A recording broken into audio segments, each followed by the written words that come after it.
Rusia melakukan operasi penyerangan ke posisi tentara Ukraina menggunakan UAV pengintai Z-16 dan UAV serang Lancet.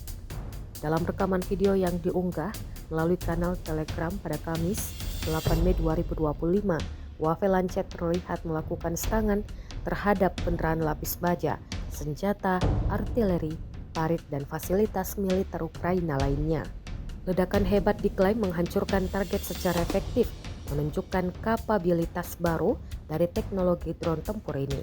Namun, total kerugian Ukraina belum dirincikan. Kendati demikian, rekamannya kini telah menuai berbagai komentar dari warganet.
Download Tribun X sekarang.